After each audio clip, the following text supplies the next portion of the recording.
Est-ce que vous êtes prêts à penser? Ça va vous réchauffer. Hein. Le sujet du jour, c'est ce qui dépend de toi. Je vais vous tutoyer aujourd'hui. Ce qui dépend de toi, c'est d'accepter ou non ce qui ne dépend pas de toi. J'adore. Alors, c'est super simple. Je vais parler des stoïciens qui sont les fondateurs de cette pensée qui dit qu'il faut séparer d'un côté ce qui dépend de nous, de l'autre côté ce qui n'en dépend pas. Les épicuriens aussi qui disent qu'il y a plein de façons de faire plier ses propres désirs devant la réalité pour être satisfait de ce qu'on a. Non, voilà. Et puis ça va être quasiment tout hein, dans l'histoire de la philosophie, parce que c'est déjà des gros morceaux, donc je vais essayer d'expliquer ce truc bizarre qui consiste à se considérer comme libre, alors même qu'on obéit à des injonctions. On a tous des maîtres, ne serait-ce que notre environnement, ne serait-ce que ce monde tel qu'il est. J'obéis à l'ordre du monde, j'y adhère, je m'y fais, et ça dépend de moi d'accepter. Par exemple, je suis normand, je sors de chez moi, il pleut, je veux qu'il pleuve. Sinon, je suis malheureux en Normandie. Bienvenue. Donc, si vous voulez être heureux, il dépend de vous de vouloir les événements comme ils arrivent. Voilà, c'est aussi bête que ça. Et ensuite, je vais m'attaquer à cette mode qu'on a depuis les années 90, qui fait qu'il y a des milliers de bouquins maintenant sur le bonheur qui disent « ça ne dépend jamais que de toi. Vas-y, prends-toi en main, c'est ton destin. » Vous connaissez ça? Alors on va faire des chansons, puisqu'il y en a quelques-uns qui ont hésité à aller au premier étage où ça chante. Donc c'est ton destin, première référence culturelle. Et les keufs et les meufs dans le RER, la banlieue c'est pas rose, la banlieue c'est morose. Alors prends-toi en main. Prends-toi en main. Concept bizarre, donc qui est né dans ce qu'on appelle les psychologies humanistes, les coachings, qui ont publié plein de bouquins disant comment être heureux en 150 pages. Et qui disent, quand on veut, on peut. Ça dépend donc de vous, quand on veut, on peut. Alors pour avoir animé un débat avec des alcooliques, pour avoir animé des débats avec des drogués, pour avoir animé des débats avec des gens qui sont dans la misère, il y a quand même pas mal de gens qui disent, quand on veut, on peut. Allez dire ça à quelqu'un qui est en train de mourir, qui a échoué sur toute la ligne. C'est Sartre hein, qui disait ça d'ailleurs, qui disait on est ce qu'on fait. Tu es mendiant, tu n'as rien fait de ta vie, bah tu n'es rien. Et c'est toi, c'est de ta faute à toi, ça ne dépend que de toi. C'est un peu dur, non? Et surtout quand, c'est des bouquins qui ont été des best-sellers hein, depuis 30 ans, même depuis 40 ans, ça se vend énormément. Il y a plein de gens qui sont un peu malheureux, qui vont voir un libraire et qui disent « j'ai besoin d'une méthode ». Et au lieu de leur vendre les épicuriens, les stoïciens, qui depuis 2500 ans ont fait leur preuve, et ben on leur vend ces bouquins de coaching. Et donc je me permettrai ensuite, pour terminer ce petit laïus, d'évoquer Verviche, vous connaissez? C'est un philosophe rouennais que j'aime bien, qui fait des one-man shows, qui fait des conférences, qui fait plein de petits bouquins sur la philosophie des séries, par exemple. Il a fait un bouquin très rigolo qui s'appelle « Peut-on réussir sans effort ni aucun talent ?» Très intéressant. Aïda Ndiaye aussi a écrit un très beau bouquin qui s'appelle « Ai-je vraiment du mérite ?» qui montre qu'il y a beaucoup de gens qui, évidemment, consacrent énormément d'efforts à progresser, mais pour autant ne progressent pas, parce que simplement notre monde n'est pas juste. C'est pas les meilleurs qui profitent le plus. C'est pas ceux qui s'évertuent le mieux. C'est pas une question de vertu, c'est une question de chance d'abord. Hein, une question de jouissance et puis aussi de perversion de celui qui à un moment peut s'accaparer un capital et qui va se le garder, qui ne va pas du tout le partager. Et puis je terminerai par peut-être aussi l'évocation d'un bouquin qui s'appelle Apicratie, qui montre qu'on est dans une société aujourd'hui où tout le monde nous dit « Allez, quand tu veux, tu peux, en fait, il suffit de t'y mettre, il suffit d'avoir de la volonté. » C'est un mot bizarre que les stoïciens ni les épicuriens n'utilisaient d'ailleurs, le mot volonté. Aujourd'hui, un professeur, par exemple, qui se met à pleurer devant ses élèves, on lui dit « Prends en main ta classe, vas-y !» C'est tellement facile. Je suis professeur de philosophie, je remplace souvent des professeurs qui font des dépressions, des tentatives de suicide et qui font des longues maladies. Je sais de quoi je parle. J'ai vu beaucoup de profs pleurer en salle des profs. Et j'aurais jamais pensé un jour arriver devant eux en disant « Allez, il suffit de t'y mettre !» Ceux qui bossent 60 heures par semaine pour corriger 280 copies, qui se retrouvent complètement niais, qui n'arrivent à rien, qui sont devant des classes surchargées d'élèves qui ont tous débranché le cerveau, et on leur dit « Allez, enfin, un peu d'effort, quand même. Alors, on pourrait peut-être un peu mieux te payer, mais il faudrait que tu t'y mettes.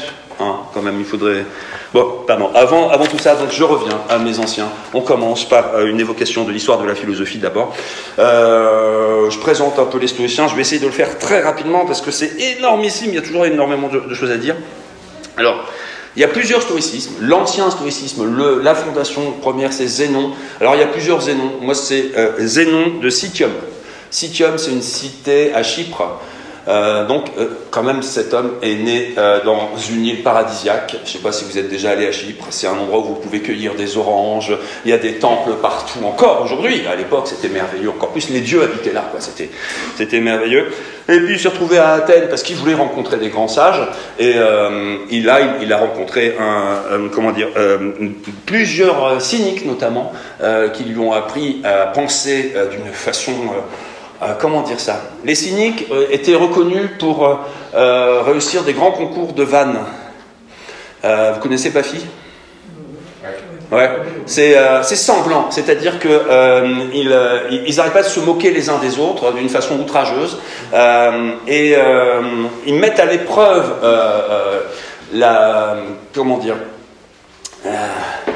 les nerfs de chacun. Et le but, c'est de s'endurcir, finalement, et d'arriver à comprendre qu'on accepte le monde en reconnaissant son âpreté, en fait. C'est pas une partie de plaisir. Alors, ce qui est génial pour présenter Zénon, c'est qu'il n'y a rien quasiment sur lui. Hein. Même les dates, selon les biographies, ne sont pas les mêmes. C'est normal. On est entre le 4e et le 3e, donc fin 4e, début 3e siècle, avant JC, Jacques Chirac. Ça me fait toujours rire. Pardon. Voilà, alors les textes, il en a écrit plein, il nous reste quelques lignes, et on ne peut pas véritablement dire quel était le sens réel de tout ce qu'il a écrit. On ne connaît ces textes que par exemple, Diogène Laërce, qui a écrit un bouquin qui s'appelle « Vie, doctrine et sentence des philosophes illustres ». C'est marrant, moi j'avais lu ça d'ailleurs au lycée. Je croyais que c'était un bouquin écrit par un prof de philo du XXe siècle. Et donc j'avais appris tout par cœur et je récitais tout. Et la prof de philo était hallucinée de voir que je lui balançais un savoir sur Zénon, sur ce qu'il aurait dit, alors qu'elle-même n'avait jamais réussi à le lire. Personne n'a jamais réussi à le lire au XXe siècle. Hein. Mais donc Diogène Laërce, lui, il l'avait lu, et puis il en a écrit quelques détails. En fait, pour résumer sa pensée en un mot, je vais ensuite lui consacrer un chapitre quand même de ce Laïus. Il dit « Le sage, c'est celui qui se soumet devant la volonté du monde. » C'est aussi simple que ça. Soumets-toi. Accepte que les choses soient comme elles sont. D'ailleurs, la première fois que j'ai vu ça, j'ai éclaté de rire. Je ne sais pas, vous, quel effet ça vous a fait. Et au départ, tout le monde me disait « Mais c'est vachement intelligent ce qu'il dit, il ne faut pas rire. » Comme ça, je disais « Mais franchement... vous voulez vivre où? Sinon, dans le monde. Mais accepter, c'est pas se soumettre quand même. La nuit va tomber vers 5h30. Est-ce que vous allez vous révolter? Est-ce que, voilà, j'ai pas le choix, je suis dans ce monde. Il y a un très beau texte de Nietzsche comme ça qui dit « C'est en accord avec la nature que vous voulez vivre ?» Oh, noble stoïcien, mais franchement, avec quoi voudriez-vous vivre sinon avec la nature? Enfin, la nature, ça veut dire le monde tel qu'il est, quoi. Je dis ça, mais c'est pas si simple que ça. Je l'ai vu en devenant père, quand tous les soirs, je voyais mon petit bébé qui se mettait à pleurer parce que la nuit tombait. Et je disais, mais ça va, c'est bon, ça va être tous les soirs la même chose, la nuit tombe, bah ouais, et puis je voyais bien, mon enfant avait peur, et elle refusait complètement la nuit. Bah oui, mais on a beau refuser ce qui est implacable, nécessaire, déterminé, ça va arriver. Donc, non seulement il ne faut pas le refuser, mais il faut le vouloir. Si je veux que la nuit tombe et que la nuit tombe, je suis parfaitement satisfait. C'est pas la rotation de la Terre qui va changer avec ma volonté. C'est plutôt ma volonté qui doit changer en fonction de la rotation de la Terre. Hein? Bon, donc c'est évident et en même temps il faut l'apprendre. Et en même temps il faut le penser. Et donc c'est l'avantage de ce philosophe. C'est super. Et donc voilà, ça c'était le philosophe de ce qu'on appelle l'ancien stoïcisme. Il y en avait plusieurs, mais je ne vais évoquer que lui. Parce que de toute façon, on n'a que des bribes, hein. On n'a pas de grands textes clairs à ce propos. En tout cas, on sait que déjà, ils disent que le sage est celui qui accepte la volonté de la nature. C'est déjà un énorme progrès. Imaginez qu'on est dans des périodes très troubles, où on enchaîne les guerres et où on enchaîne aussi les religions. C'est-à-dire que les religions sont encore plus compliquées à l'époque qu'elles ne le sont aujourd'hui. Aujourd'hui, c'est super simple, il n'y a plus qu'un Dieu. Il y a 3 monothéismes, grosso modo. Hein. Mais à l'époque, il y avait des milliers de dieux dans chaque cité. Et c'était chaud. C'est-à-dire que si tout d'un coup il y avait un orage, il y avait des gens qui pouvaient rentrer dans votre maison pour sortir quelqu'un en disant « Attention, là, il y a des éclairs, ça prouve que tu n'as pas fait le bon rituel religieux, donc on va tuer toute ta famille. » Ce qui était bien, si vous n'aimiez pas votre famille, mais pas top. Voilà. Donc, voilà, donc c'est déjà pas mal. Ensuite vient l'époque impériale. Donc je saute 5 siècles. On est au 1er siècle après JC. Jules César. Ah bah ouais, ça tombe bien plein. Et c'est le 1er siècle, Jules César? À peu près, hein? Non, c'est le 3e, je sais plus. Ah là, qui c'est qui est bon en histoire? Jules César? 1er siècle? Bon, vous avez raison, premier coup. 500? Qui dit mieux?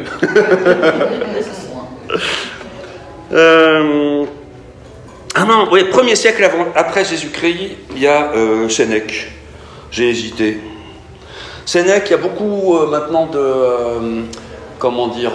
d'historiens qui disent que c'était pas un philosophe. C'était un écrivain. Et un écrivain qui était capable d'écrire n'importe quoi. En fait, il faisait des poésies, des discours pour vanter les qualités des personnages illustres. C'était un vendeur de papier, hein, comme aujourd'hui, la plupart des écrivaillons, c'est ceux qui vendent leurs plumes. Donc, pour un philosophe, c'est pas très, il n'y a pas beaucoup d'intégrité hein, au départ. Il était avocat, donc là, pareil, hein, l'avocat il travaille pour son client. Hein. Et puis, il a été précepteur d'un type assez intéressant qui s'appelait Néron, qui a eu le pouvoir, et ensuite il est devenu son ministre. Et là, donc, il est devenu un très grand orateur. Mais voilà, en fait, il a été toujours reconnu pour son style, pour sa façon de parler.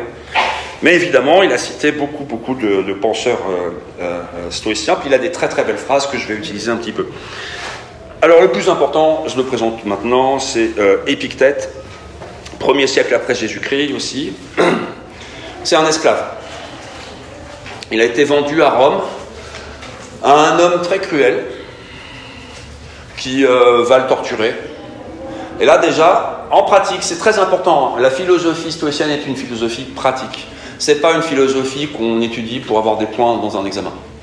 En pratique, il est face à la torture. Et d'ailleurs, les résistants de la Seconde Guerre mondiale en France utiliseront sa pensée pour ça, pour résister à la torture. Il voit qu'on est en train de lui enserrer le pied et qu'on est en train de lui tordre la jambe. Il dit, là, si vous continuez comme ça va craquer. Et on entend un gros crack et il dit, bah voilà, je vous avais prévenu, ça a craqué. Pour autant, il ne cède pas, c'est-à-dire qu'il est un esclave qui a son caractère et il sait qu'en fait, il y a quelque chose d'inaliénable. Quand on veut, on peut, à ce stade. Et c'est très intéressant. Si donc vous savez que quelqu'un va vous torturer, alors attention, c'est une gymnastique de l'esprit épouvantable. Il faut arriver à vouloir la torture, il faut arriver à accepter la douleur, il faut arriver à dire, là il y a quelqu'un qui est en train de me détruire, et je ne peux rien faire, ça ne dépend pas de moi. Ok. Eh bien qu'il le fasse, je ne lui dirai rien. Donc Jean Moulin a fait ça. Et c'est quand même très efficace. Et dans toute situation, on peut avoir un jour à résister à quelqu'un ou à quelque chose, et à arriver à... Merci. À donc avoir une liberté quel que soit le système. Et c'est là que franchement, moi c'est ça qui a fait qu'à 17 ans je me suis dit mais ça, la philosophie c'est ce qui va me sauver. C'est que quel que soit l'état dans lequel je suis, tiens, dans tous les sens du terme, état, c'est-à-dire que si je suis drogué, alcoolique, dépressif, handicapé, prisonnier, soumis, malade, alors ça serait un état physique, un état mental, un état moral. Mais si aussi je suis dans une dictature, je peux rester libre dans tous ces cas-là. Parce qu'il y aura toujours quelque chose en moi qui dépendra de moi. quoi qu'on me fasse. Mais attention, il faut que j'accepte ce qui ne dépend pas de moi. C'est-à-dire, si quelqu'un me dit je vais te tuer, et que je vois que c'est en son pouvoir, eh bien, il faut que j'accepte qu'il me tue. Et là, je reste libre même devant la mort. Ça m'a sauvé plusieurs fois. Je ne sais pas si vous utilisez la philosophie comme un mode d'emploi de vie, mais une fois, par exemple, un élève s'est levé avec le poing comme ça, il m'a dit, vous venez dehors, on va voir si vous êtes un homme, et j'allais répondre, et puis j'ai mis les mains derrière le dos, et j'ai dit, essayez de penser à autre chose. Parce que je me suis dit, il dépend de moi de résister ou pas. Il ne faut pas résister devant la violence, il ne faut pas rentrer dans le processus violent. En plus, dans la situation actuelle, je me serais fait virer. Un prof qui tape un élève, c'est pas possible. Un élève qui tape un prof, ou même un élève qui menace un prof, c'était très clair, il a été viré. Mais par contre, il fallait jamais répondre. Et là, il faut un self-control. Eh bien, c'est très très très important d'acquérir, mais ça demande un exercice, ça demande de l'étudier, ça demande de le lire, d'acquérir ce genre de capacité à ne pas céder à des impulsions, à des émotions, à des passions. Et c'est ça qui fait que la raison règne. Et c'est pas juste un truc d'un télo, hein, c'est véritablement le meilleur moyen de jouir de toute la vie et de tout le monde.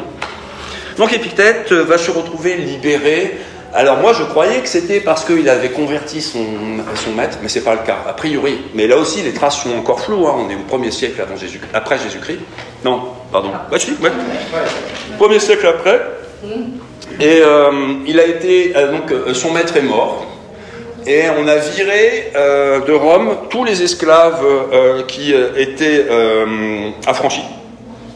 Et il se retire en Grèce. C'est important parce que pendant longtemps, j'ai pas su moi si Épictète était grec ou romain. Il est les deux. Il a été esclave à Rome et ensuite il s'est retiré en Grèce. Et en Grèce, il a ouvert une école. Et attention, il a ouvert une école où il avait beaucoup de disciples. Il était très célèbre, il était beaucoup aimé. Il a changé beaucoup de vies de gens qui avaient besoin de trouver les moyens de penser leur vie et de vivre leur pensée. Mais en grec, kai, il n'a jamais écrit. Jamais, jamais, jamais. Il y a 2 œuvres pourtant qui nous restent de lui. Ce sont des discussions avec ses disciples. Et les disciples ont noté tout ce qu'il disait. Donc il y en a une qui est fabuleuse, que vous devez absolument lire dès ce soir, qui s'appelle Le Manuel.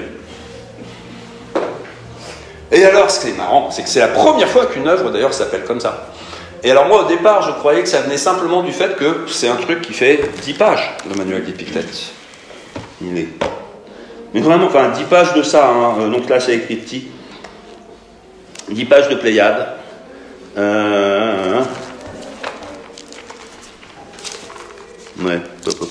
hop. Je vous montre, hein, parce que faut vraiment que vous disiez que vous pouvez le lire ce soir en moins d'1 heure. Hein.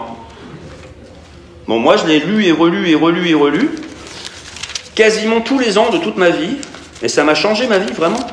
C'est Alain qui disait, n'hésitez pas à le relire, voilà l'épaisseur du manuel, vous voyez. Manuel au sens où ça peut tenir dans la main. Ça. Bon, à l'époque c'était en papyrus, hein, c'est donc un peu autrement, mais vous voyez, puis c'est écrit quand même assez gros, hein, c'est pas, voilà, c'est rien. Et puis ça dit, et ça répète plusieurs fois des principes qui sont assez simples. Il y a ce qui dépend de nous, et il y a ce qui n'en dépend pas. Ce qui dépend de nous, il faut s'y accrocher, il ne faut rien lâcher. Ce qui n'en dépend pas, il ne faut surtout pas s'y consacrer, on perdrait notre temps. Ne cherchez pas à empêcher la nuit de tomber ce soir. C'est vain. Par contre, si ce soir vous avez quelque chose, une action qu'il serait en votre pouvoir d'accomplir, et que vous le savez, votre devoir c'est de le faire. Par respect, non pas non pas d'une morale qui serait un truc qui vous dépasserait, non, par respect pour vous-même. Vous n'avez pas le droit de ne pas faire ce que vous pouvez. Bon, c'est tout simple. Qu'est-ce que je voulais dire d'intelligent là-dessus ? Ben voilà. Cette œuvre, donc le manuel d'Épictète, oui, premier sens du mot, manuel, c'est-à-dire c'est dans la main.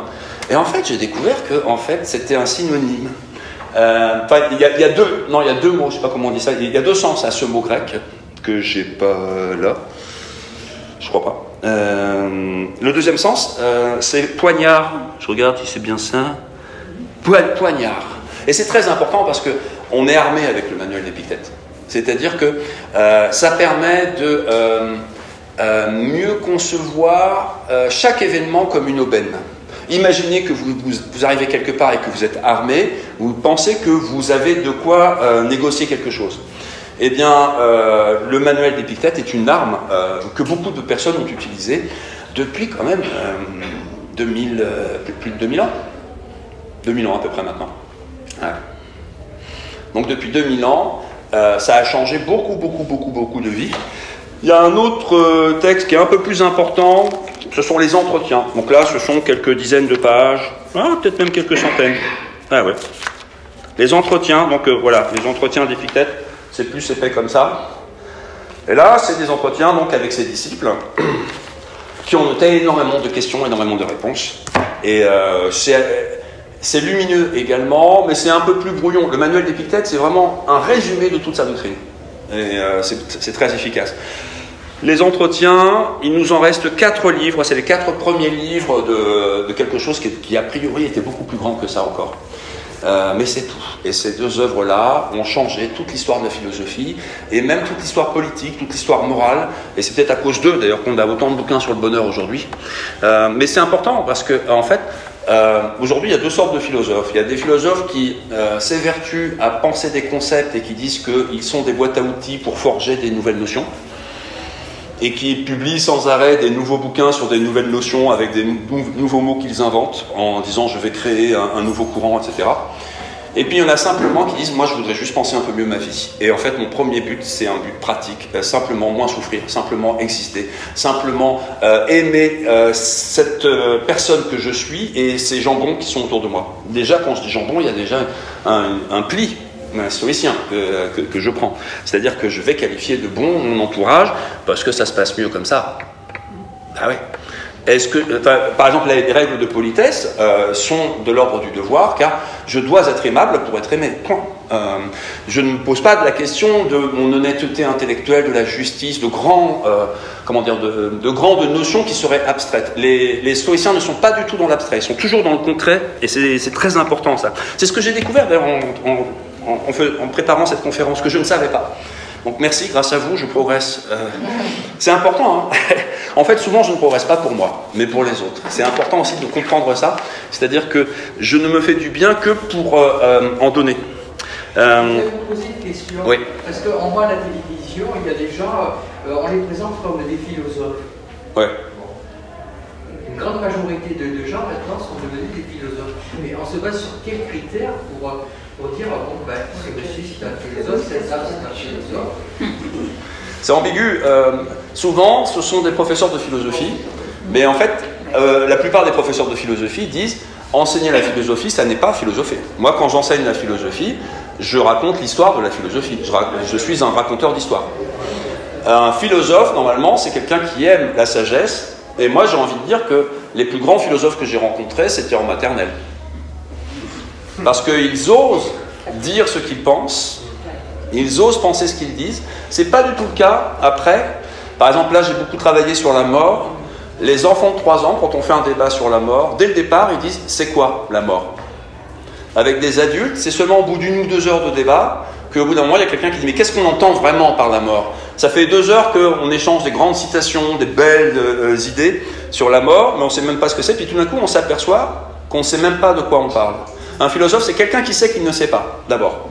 Et donc le problème, c'est que dans les médias, sont présentés comme philosophes ceux qui ont fait des études de philosophie, ceux qui ont enseigné la philosophie, et ceux qui publient des bouquins de philosophie. Or, dans les 3 catégories, à mon avis, 99% ne peuvent pas être philosophes, justement parce que leur fonction les empêche de penser.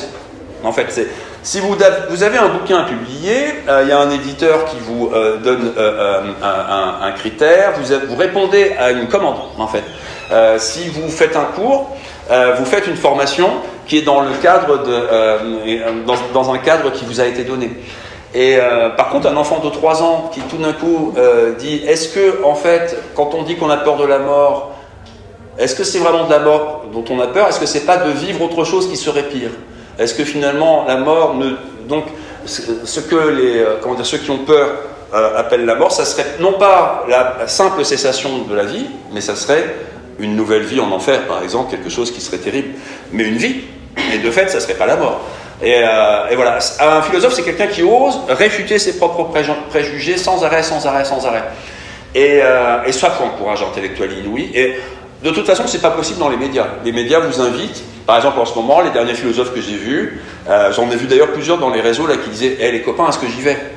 On m'invite sur CNews à parler du ministre de l'Éducation nationale pour savoir s'il faut être pour ou contre l'idée que les redoublements vont changer maintenant dans les classes. Est-ce que c'est le boulot d'un philosophe que de venir commenter une phrase d'un ministre? Et là, si j'ai un bouquin qui vient de sortir, je me précipite de toute façon, parce que même si je dis n'importe quoi, on va me faire de la pub pour mon bouquin. Je suis vendeur de bouquins. Mais le problème, c'est que si je veux revenir après que c'est sur CNews, par exemple, je ne peux pas dire du mal de Bolloré. C'est difficile. Et pareil sur chaque chaîne, sur chaque réseau, sur chaque média à qui j'appartiens. Un vrai philosophe, il y en a beaucoup aussi qui sont fiers de ne jamais accorder la moindre interview. Et ils sont fiers d'être parfaitement inconnus, du coup. Et là, on leur dit, c'est bien gentil, mais ça sert à quoi de philosopher? Moi, je pense que la philosophie, c'est l'art de reconnaître que nous ne sommes pas des sages, nous sommes amoureux de la sagesse, et de fait, nous essayons de penser notre vie. Mais si nous philosophons, c'est que nous n'avons toujours pas réussi. Un vrai sage n'aurait pas besoin de philosopher. Il n'aurait qu'à suivre son guide. Donc si vous trouvez un gourou qui vous dit exactement ce qu'il faut faire, vous n'aurez plus envie de venir vraiment philosopher, parce que c'est très inconfortable de philosopher, en fait. Et alors, pour ce qui est de l'inconfort, je crois que les stoïciens et les épicuriens sont les pires. C'est-à-dire que, tiens, justement, je vais parler du troisième philosophe qui m'intéresse, c'est Marc Aurèle. Marc Aurèle, lui, était un empereur. Donc, a priori, il n'a pas souffert comme Épictète, il était dans l'aisance. Empereur romain, donc il possédait une grande partie du monde. Enfin, il possédait. Avant même d'ailleurs de devenir empereur, il s'est converti, on peut appeler ça comme ça, on peut parler de religion avec le stoïcisme. Il s'est converti au stoïcisme, au sens qu'à l'âge de 12 ans, déjà, il portait une certaine, comment ils appellent ça, une robe.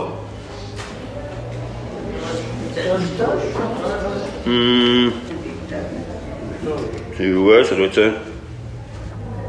Non, un manteau, voilà, c'est un manteau. Le manteau des stoïciens. Et il adopte un style d'existence très sobre. Moi, c'est pas le mot sobre qui me viendrait, c'est âpre. C'est-à-dire que c'est... comment dire? Le stoïcien, il en fait, sans arrêt, il veut sculpter sa propre statue. Donc sans arrêt, il a mal. Faut le dire. Pourquoi? Parce que sans arrêt, il faut se plier devant le monde. Sans arrêt, il faut accepter les choses telles qu'elles sont et non pas telles que je voudrais qu'elles soient. Il faut sans arrêt faire preuve d'humilité, donc. Tiens, d'ailleurs, c'est ce critère qui fait que très souvent, par stoïcisme, on a entendu christianisme. D'ailleurs, on est au 1er siècle après Jésus-Christ. À l'époque, le christianisme est une petite secte. Il y a pas mal de thèses qui ont dit que la philosophie stoïcienne était au fondement du christianisme. Aujourd'hui, on sait que c'est faux. Mais pendant très longtemps, moi j'ai lu des textes qui disaient que, a priori, tous les principes stoïciens ressemblent à des principes chrétiens. Donc là, l'humilité, le vœu d'obéissance, le vœu de pauvreté, voilà. Marc Aurèle, qui est un grand empereur, il les a. Donc il a toujours le même manteau, à l'âge de 12 ans déjà il commence. Et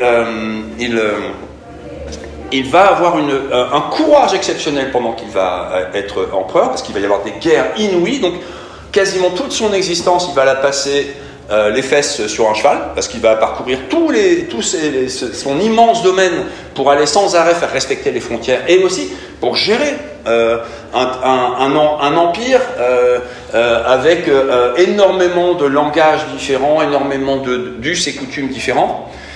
Et alors attention, je tiens à le préciser, le stoïcisme et le christianisme ont évolué en même temps, donc dans l'histoire, mais n'ont rien à voir l'un avec l'autre.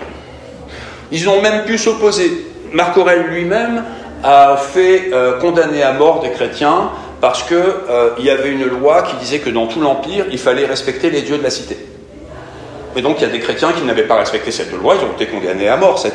À l'époque, c'était la première règle, c'était de respecter les dieux de la cité, quand même. Les dieux de la cité, c'était quelque chose de très important. Le christianisme, à l'époque, c'est vraiment quelque chose de tout nouveau. Donc voilà. Christianisme et stoïcisme se développent indépendamment. Que dire encore sur Marc Aurèle? C'est le seul dont les dates soient sûres. C'est un empereur, donc évidemment, tout ce qui lui arrive est lié à énormément de faits historiques. Il est né en 121, il est mort en 180. Ça, c'est les seules dates vérifiables parmi toutes celles que j'ai pu donner. Et il a écrit 12 livres, en grec en plus. Donc c'est très pratique ça, parce que c'est une des langues qui a été le plus recopiée. Donc on a quasiment tout ce qu'il a écrit. Un journal, c'est-à-dire que quasiment tous les jours il écrivait sa page, et c'était pas d'intime, c'était pas des réflexions intimes, c'était des réflexions éthiques sur ce qu'il devait faire de sa journée. Je vais sortir de ce château, je vais sortir du palais et il y aura du monde nécessairement devant le palais. Peut-être que les gens seront là pour crier mon nom, pour chanter mes louanges. Peut-être qu'ils seront là pour me jeter des fruits pourris, parce qu'il y a beaucoup de gens qui m'adorent, je suis l'empereur. Il y a beaucoup de gens qui me détestent, je suis l'empereur. Quoi qu'il arrive, pourquoi je sors? Qu'est-ce qu'il faut absolument que je fasse aujourd'hui? Aujourd'hui, je vais au Sénat, je vais faire voter une loi importante. Quel que soit l'accueil, je vais le faire et je vais avoir le même visage, car cela seul dépend de moi. Le reste, qu'on m'adore ou qu'on me déteste, ça ne va rien changer. Il ne faut pas que ça change quelque chose. Je m'appartiens. Donc, qu'on m'aime ou pas, je garderai le même visage pour accomplir la même action. Donc voilà, c'est des réflexions sur le devoir, c'est des réflexions morales. Et c'est des réflexions qui peuvent encore servir aujourd'hui. Par exemple, il pense souvent, quand il rencontre des gens de diverses cités, que ceux qu'on appelle les bons citoyens sont ceux qui veulent le bien de leur cité. Mais qui, du coup, parfois vont s'opposer aux autres cités en les considérant comme des ennemis. Et Marc Aurèle dit, mais elles font également partie de mon empire. Et donc, c'est un des premiers auteurs qui, très clairement, dit que ça ne suffit pas d'être un bon citoyen de sa bonne cité. Il faut être citoyen du monde. Parce que sinon, vous allez nécessairement vous faire les ennemis d'une autre cité. Mais c'est quoi un citoyen qui rentrera en guerre au nom, en plus de la bienveillance qu'il peut avoir pour son petit coin? Ça me fait penser, j'y pense sans arrêt là sur les réseaux, il y a sans arrêt des réflexions politiques sur les lois qui sont votées en ce moment, et il y a sans arrêt, en fait, besoin qu'on rappelle ce genre de choses. Et la laïcité est déjà évoquée à l'époque, d'une autre façon. Le mot laos, je crois que avant le grec c'était de l'étrusque, je ne suis pas sûr. Mais en tout cas, le mot laos signifie le peuple au départ.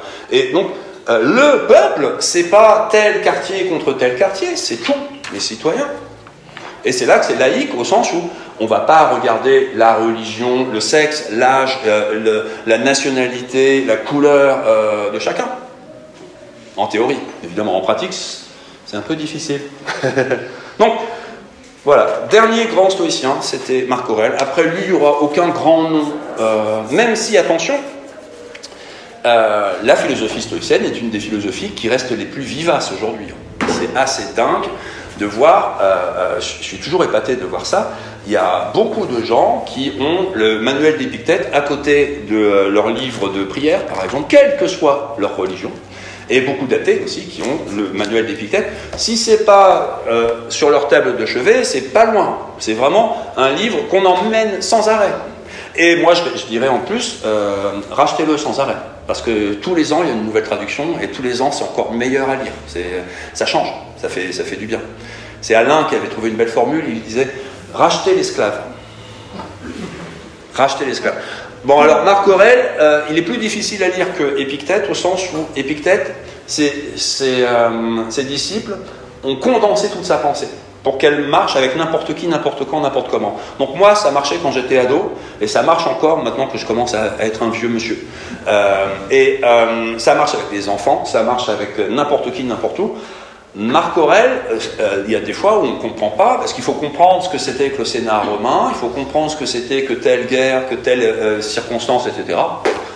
Et de fait, c'est circonstancié, alors que Épictète, pas du tout. Épictète, c'est vraiment passe-partout, et il est formidable pour ça. Voilà, ça c'était la présentation historique, 3h42, il me reste 3 quarts d'heure de bonheur. J'ai été trop long pour présenter les trois types, tant pis, je suis désolé.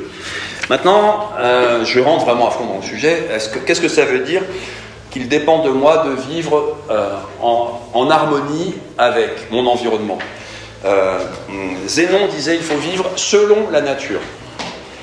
C'est assez sympa, mais le mot nature est très ambigu d'ailleurs. Aujourd'hui encore, moi je dois faire des cours sur la nature, c'est au programme de philosophie en terminale. Par nature, en fait, on ne sait souvent pas très bien ce qu'on entend. Il faut que je précise vraiment très clairement pour les stoïciens ce que c'est que la nature, parce que le monde des stoïciens n'est pas du tout le même qu'aujourd'hui. Aujourd'hui, quand je vous parle du monde, vous avez quelle image qui vous vient à la planète Terre? Parce qu'il y en a, ils me disent, non, moi je vois l'univers, le monde. Et l'univers, c'est des centaines de milliards de galaxies qui, chacune, contiennent des centaines de milliards de soleils, qui chacun ont des centaines de milliards, enfin, etc., etc. C'est quasiment l'infini. Enfin, quasiment. En tout cas, moi, je ne sais pas compter à ce stade-là. Pour le monde de l'époque, ce qu'on appelle le monde, c'est ici. C'est ce que le soleil éclaire. Et le monde est absolument matériel. Il n'y a pas de vide. Donc c'est un matérialisme, mais sans vide. Et il n'y a pas d'âme non plus. Il n'y a pas de... comment dire, pour les stoïciens, il n'y a pas de concept abstrait. On ne peut pas dire qu'il y a l'esprit de Dieu, par exemple, qui est comment dire, au-dessus de tout ça. Non, ça ne veut rien dire. Je vais essayer d'être clair, parce que il y a un vide infini qui entoure le monde. Et il y a le monde qui lui-même ne contient aucun vide. Tout est matériel. Tout. Même l'air est matériel, évidemment. Mais eux, ils vont plus loin. Hein. Ils vont dire par exemple, ils vont dire que la nuit est matérielle. La nuit tombe. Alors, on est à l'époque où on considère que la nuit, c'est un tissu qui vient être tiré dans les cieux, et que si on y voit quelques surfaces dorées, c'est parce qu'il y a des trous dans ce tissu par lesquels on voit les flammes d'un enfer. Hein, c'est pas le cosmos comme nous on le conçoit aujourd'hui. Hein. Donc, j'irai pas plus loin dans la précision de ce cosmos. Mais il faut bien comprendre que ce monde, qui n'est que matériel, tout y est en contact. Donc, tous les atomes de cette Terre, enfin, il ne parle pas d'atomes, tout ce qui constitue cette Terre est, par exemple, en contact avec les pages de ce livre, qui sont en contact avec mes mains, j'ai les pieds qui sont en contact. Enfin, nous sommes tous en contact avec tout. C'est très important de bien comprendre que, en fait, nous sommes tous reliés matériellement. C'est d'ailleurs là, enfin, que j'ai compris certains mots de certains profs de philosophie qui disaient l'univers, c'est un monde qui conspire. C'est-à-dire que quand je respire, le monde entier respire avec moi. Ça m'a fait rire jusqu'à ce que je lise des études sociologiques qui montrent que quand un orateur parle à son public, le rythme de la respiration de chacun des membres de l'assistance change. Et donc, nous respirons, quand nous écoutons un orateur, nous respirons tous quasiment au même rythme. Nous nous synchronisons. Et nous nous synchronisons sur l'orateur. Ce qui est balèze, parce que l'orateur ne cesse de parler. Donc il y a des fois où il fait comme ça, et à ce moment-là, bizarrement, tout le monde respire à ce moment-là. Et s'il adopte une certaine posture, peu à peu, tout le monde va adopter la même posture. S'il baille, tout le monde baille, etc. Nous conspirons, c'est-à-dire nous sommes inspirés, nous respirons le même air, c'est vrai, physiquement. Et mentalement, nous adoptons les mêmes postures, nous sommes ensemble, nous sommes reliés. Et c'est là, d'ailleurs, que je commence à comprendre ce qui fait le succès des psychologies New Age depuis les années 80, qui disent qu'il y a un monde, comment ils appellent ça, Maya, que une montagne, c'est un organisme, et que la Terre, c'est un organisme. Où est-ce que j'ai trouvé ça ?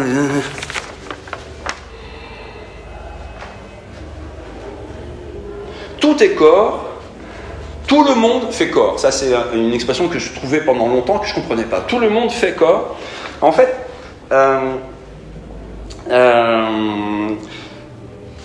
Même Dieu est un corps, attention. Et alors Dieu, c'est le monde. Il n'est pas dans le monde, Dieu, c'est le monde. Ça fait penser à un autre philosophe que vous avez peut-être lu, qui s'appelle Spinoza, Deus sive natura. Dieu ou la nature, c'est la même chose. Par Dieu, j'entends la nature, par la nature, j'entends Dieu. Ça veut dire quoi? Dieu ne s'est pas créé lui-même. Le Dieu existe de toute éternité. C'est pareil pour la nature. Vous ne pouvez pas imaginer quelque chose avant la nature qui crée la nature. Donc, c'est le premier principe. Et donc, si vous dites que Dieu c'est ce qui fait les choses, c'est la nature qui fait les choses. D'ailleurs, on peut aussi utiliser le mot vie, et c'est très souvent le cas aussi selon le texte. Et donc, on va dire que un sage se soumet au monde, à Dieu, à la vie, mais aussi à la raison, et quels que soient ces termes, en fait, on dit la même chose. Il y a une raison dans le monde, et cette raison, elle est divine. Ça va? Ouais. À partir du moment où on comprend ça, on comprend tout. Hein. Donc, si je comprends que dans ce monde, quasiment tout est nécessaire, nécessairement, il va faire nuit. Nécessairement. C'est comme ça. Voilà. J'arrête de me perdre dans des concepts abstraits. Moi, c'est ce qui me plaît dans cette philosophie-là. C'est qu'on n'a pas besoin de recracher des mots en grec, en latin, en allemand, etc. Même si, évidemment, je les ai, hein, les mots grecs surtout, et les mots latins aussi. C'est pas très important. Ce qui est important, c'est de comprendre que on est tous imbriqués dans un seul et même monde. On peut l'appeler la nature, on peut l'appeler le monde, on peut l'appeler la vie, on peut l'appeler Dieu, on peut l'appeler la raison. C'est la même chose. Et en même temps, tout est singulier. Et c'est ça qui est rigolo. C'est-à-dire que vous ne trouverez jamais dans la nature de choses absolument identiques. Et moi, j'y pense à chaque fois que je suis face à des gens. Vous êtes tous absolument différents. Vous êtes tous uniques, exceptionnels. Félicitations. Mais oui, vous avez une singularité. Mais oui. Et il en va de même de chacune des parties de votre corps. Et sur des millions d'arbres, vous ne trouverez jamais deux feuilles absolument identiques. Et ça, déjà, c'est évoqué, ça. Ils disent que, il y a quelque chose de singulier, et ça fait qu'on ne peut pas comprendre la totalité des choses en disant qu'il y a un concept et que tout est conçu selon un concept. C'est ce que disait Platon, par exemple. Platon disait qu'il y a une idée qui crée les choses. Non. Non, chaque chose est singulière. Pourquoi? Parce qu'elle a une position singulière dans ce monde. Et évidemment, selon que vous soyez né à 5000 mètres du sol ou au fond de la terre, que vous ayez été nourri avec des vers de terre ou avec des choux-fleurs, vous n'êtes pas les mêmes. Je raconte n'importe quoi. Il faut que je fasse attention à mes exemples. Je vais plutôt utiliser les leurs. Ils sont un peu plus pertinents. Le but, si je veux être heureux, c'est de m'accorder, moi qui suis singulier, avec tout ce monde qui m'entoure et dans des expériences singulières. Ma vie, personne ne l'a jamais vécue et personne ne peut savoir ce qu'elle sera. Parce qu'elle va être absolument singulière. C'est très important, ça. Donc, je peux faire des lois générales, mais en sachant qu'elles me soumettent en tant qu'individu. Et c'est là qu'il y a quelque chose qui est très important, c'est la représentation que je me fais du monde. Et nécessairement, la représentation que je me fais du monde, elle est singulière. J'ai mon monde. J'ai mes yeux, j'ai ma façon de voir, j'ai mon expérience qui fait que quand je vois quelque chose, quand j'entends quelque chose, quand je sens quelque chose, ça provoque en moi des images que personne n'a. Et c'est ça d'ailleurs qui fait que souvent on a du mal à s'entendre. Quand je parle du monde, je ne parle pas de votre monde, je parle du mien. Donc chacun se fait sa représentation du monde. Et donc la relation propre de chacun au monde caractérise chaque individu. Chaque individu s'engage d'une certaine façon dans le monde. Donc ça, c'est ce qu'ils appellent l'individualité fondamentale. Je suis d'abord et avant tout un individu. J'ai ma façon d'être. Et en tant qu'individu, j'ai un corps. Donc mon corps occupe une certaine place, il a un certain volume, il a une certaine dimension, etc. Le monde, ça n'est que cela, des corps qui sont renfermés dans un même espace. Et autour du monde, pour eux, il n'y a rien. Il y a un vide infini. Et voilà, on est absolument seul dans l'univers, c'est très simple. Bien. Maintenant, une fois que vous comprenez que ce monde, il est plein de matière, il faut comprendre que, quoi qu'il arrive, aussi insignifiant que soit un événement, il vous concerne. Et donc, je ne sais plus si c'est Sénèque, je pense que c'est lui, parce que Sénèque avait des très très belles images.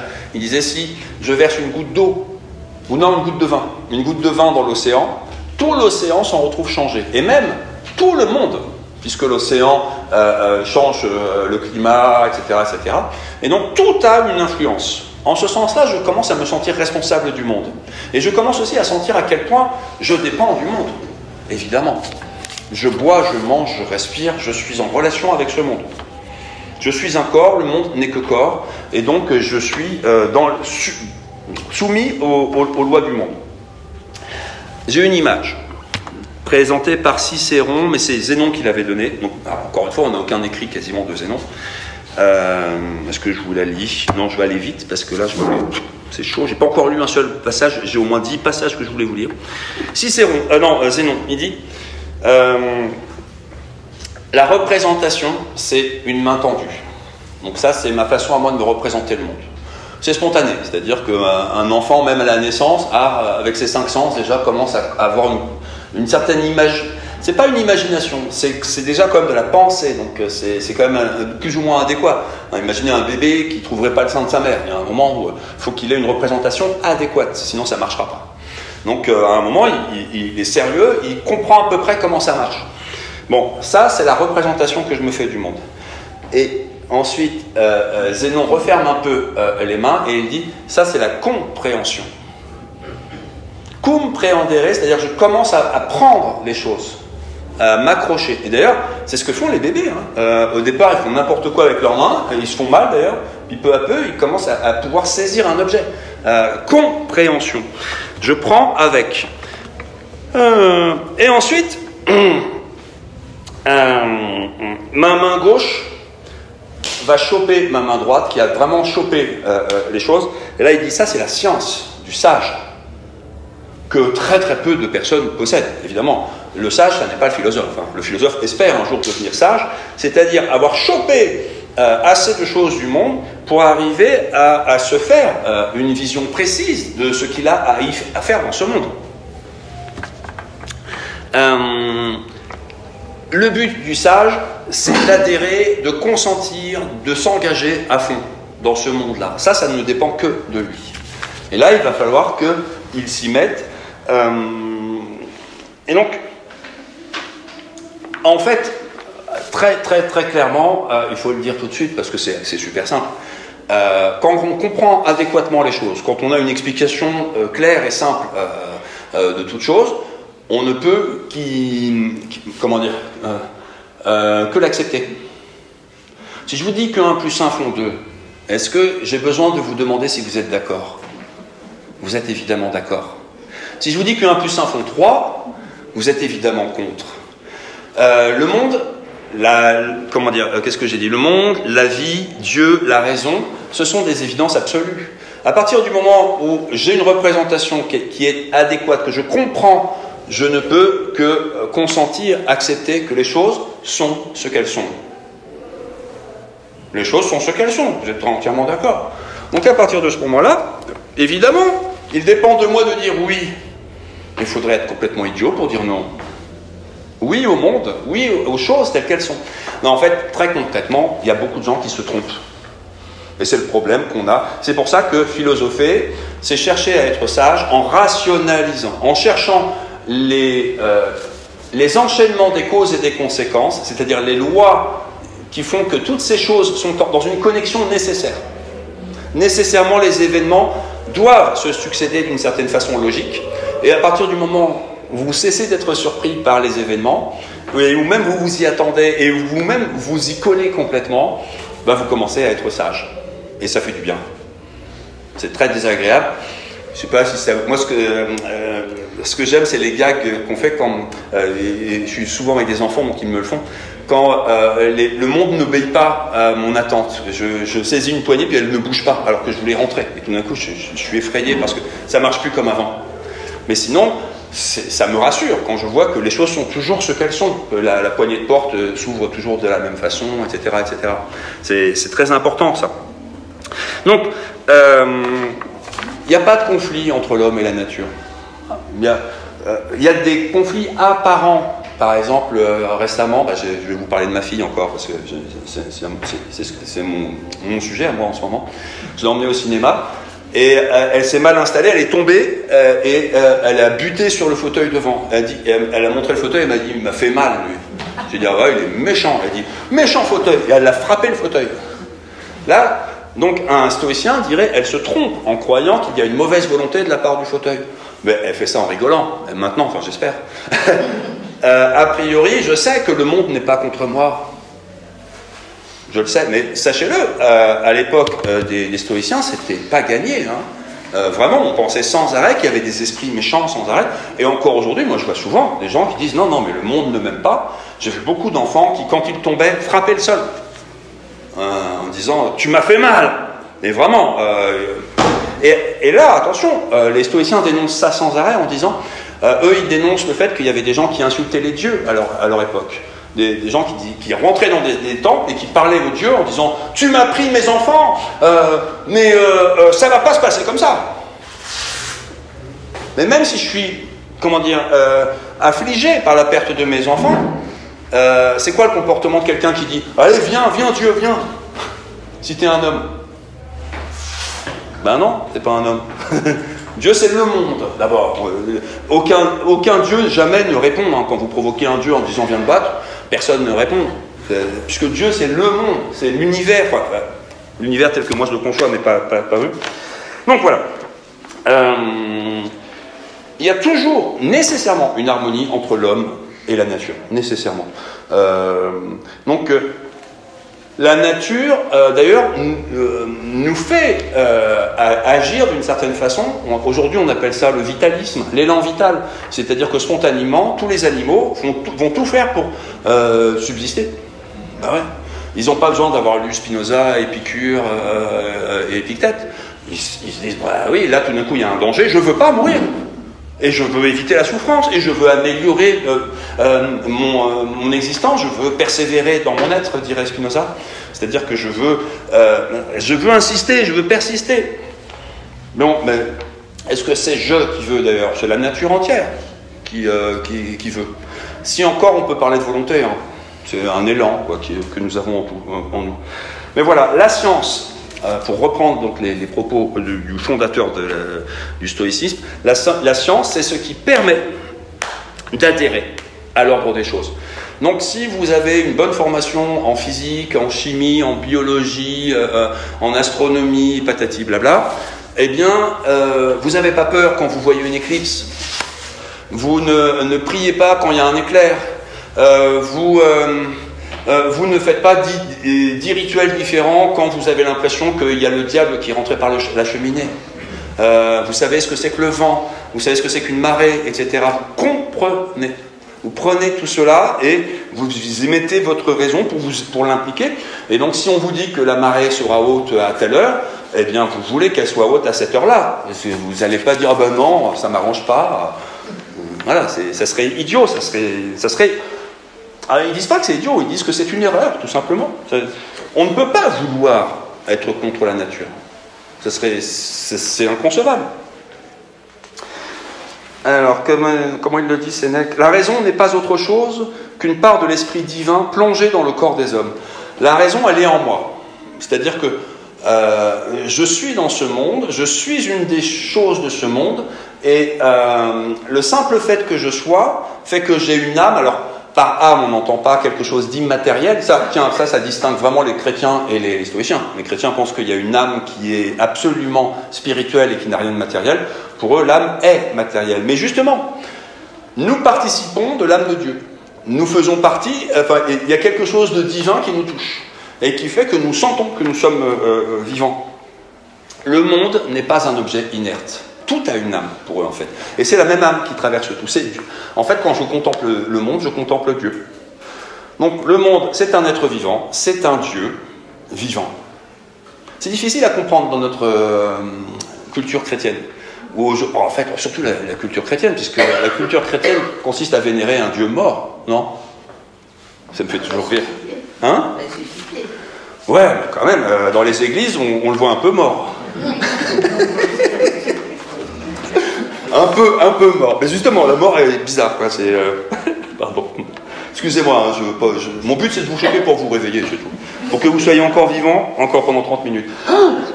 Non mais ça va, je vais y arriver. Je dis le plus important, puis après on verra bien si je peux dire d'autres choses. Hein. Donc, qui dit sagesse dit acquiescement. Je veux la vie du monde. La vie, L-A-V-I-E.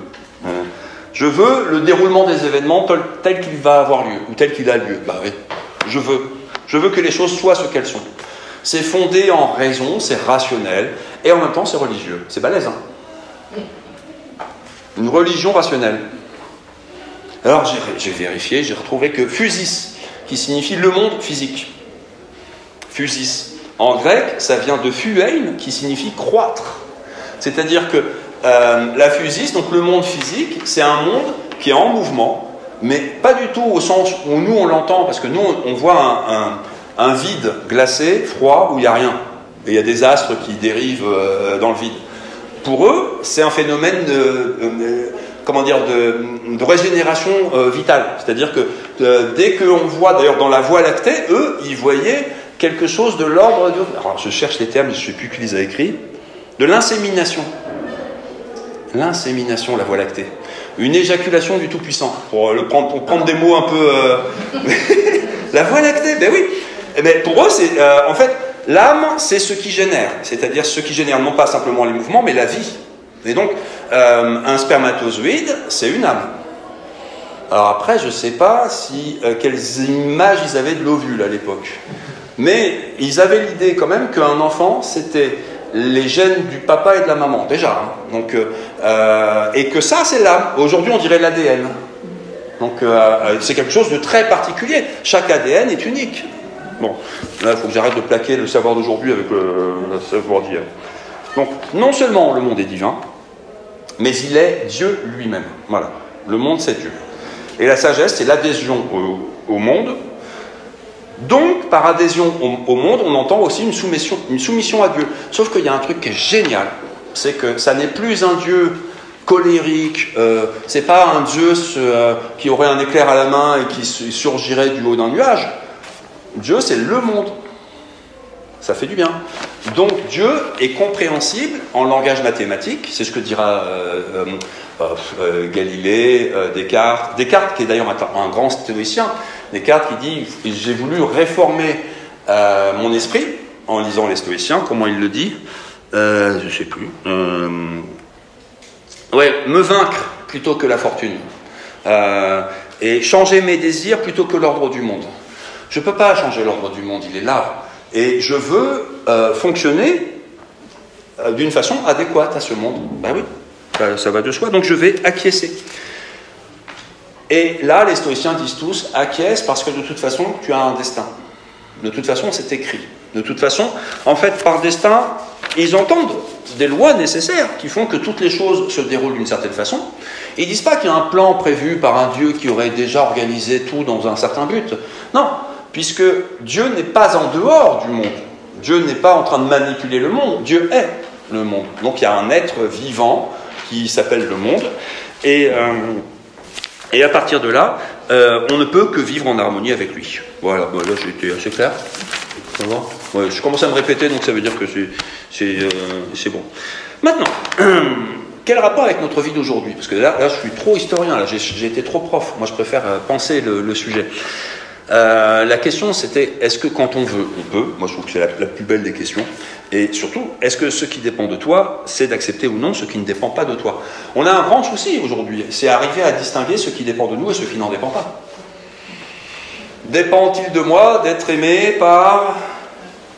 Alors évidemment, je me demande par qui je voudrais être aimé, alors je vais allumer ma télé, puis je vais regarder une star d'aujourd'hui, donc une actrice qui serait reconnue comme la plus belle, et je lui écrirai une lettre d'amour en disant oui, je m'appelle François Hosset, je suis philosophe et je vous trouve belle. Et là, je vais attendre qu'elle me réponde. C'est vain, ça sert à rien. Dépend-il de moi d'être en bonne santé? Oui et non. Le problème, c'est ça, c'est que oui, je peux suivre un régime, je peux faire du sport, je peux tout faire pour être bien, mais non, si y a déjà en moi des bactéries qui se développent, qui font que je vais mourir d'un cancer généralisé qui va brutalement me prendre la vie dans une semaine.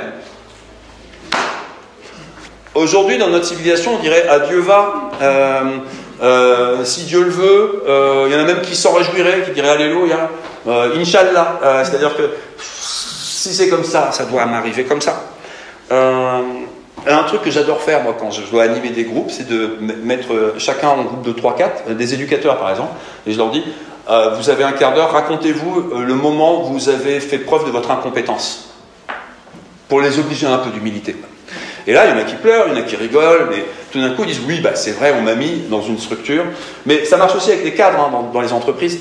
En fait, un cadre qui est très longtemps dans une entreprise, nécessairement, à un moment, on va l'augmenter et on va le changer de poste. Et comment ils appellent ça? Le syndrome de Peter Pan, je crois? Non, le principe de Peter. Le principe de Peter, oui, c'est à force de m'en moquer. C'est votre fils, ça. Faut que j'arrête de fréquenter les enfants. Le syndrome de Peter. Donc vous arrivez nécessairement à un moment à votre incompétence totale. Et donc, je dis ça pourquoi? Parce que nécessairement, dans plein de situations, il y a des gens qui se retrouvent en situation d'incompétence totale. Et où ils voient des événements où ils ne maîtrisent plus rien, ça ne peut pas bien se passer, ça va mal terminer. Et là, soit ils disent ouais, moi on m'a payé pour être là, j'y reste, hein, puis tant pis, je suis dans mon placard, je regarde le monde s'écrouler autour de moi. Ou au contraire, qui disent non, je reviens dans le service où j'étais avant parce que j'ai une mission à accomplir, je suis ici pour accomplir ma mission. Ou alors je quitte ce lieu, je vais trouver ma place, je vais me refaire. Donc ce qui est très important, c'est ça, c'est ce qui fait qu'à un moment j'existe en tant que personne, je me développe, je m'investis, je m'engage ou pas. Et là, il y a des gens qui existent plus ou moins. Et c'est là que c'est important de penser sa pratique. Et de pratiquer sa pensée. Et non pas de faire semblant. Non pas simplement de dire, bon, on m'a mis là, donc je vais faire semblant. Non, justement.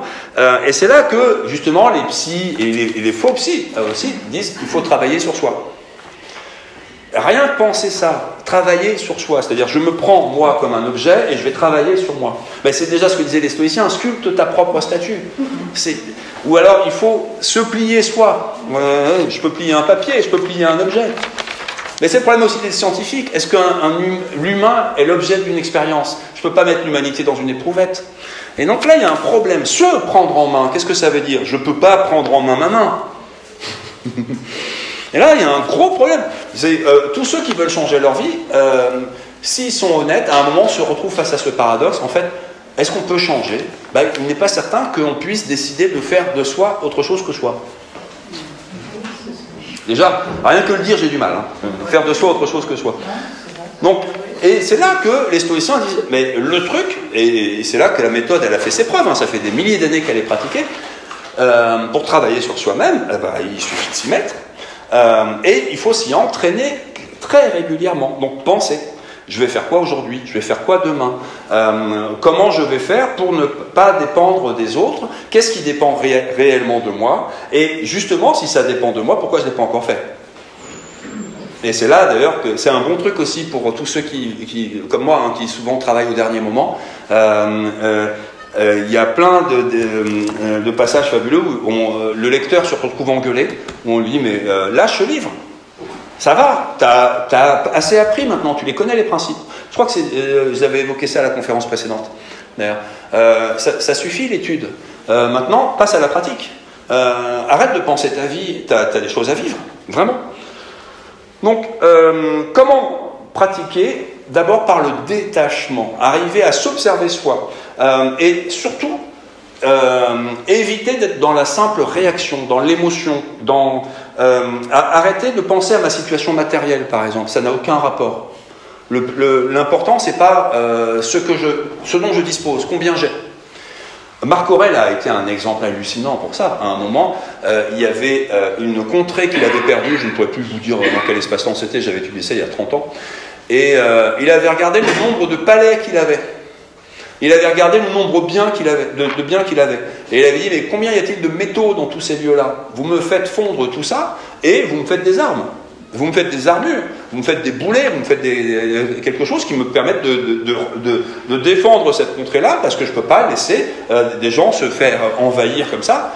Et tant pis si, du coup, j'ai moins de ferraille dans mes palais. Ça n'a aucune importance. Ça n'a vraiment aucune importance.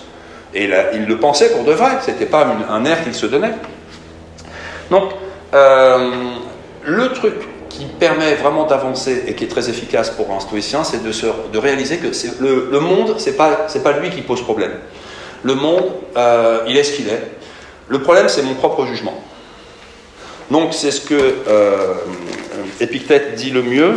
Il dit, tant pis, je vous le lirai plus tard peut-être si j'ai le temps. Ce ne sont pas les choses qui te troublent, mais la représentation que tu t'en fais. C'est vraiment la phrase la plus simple.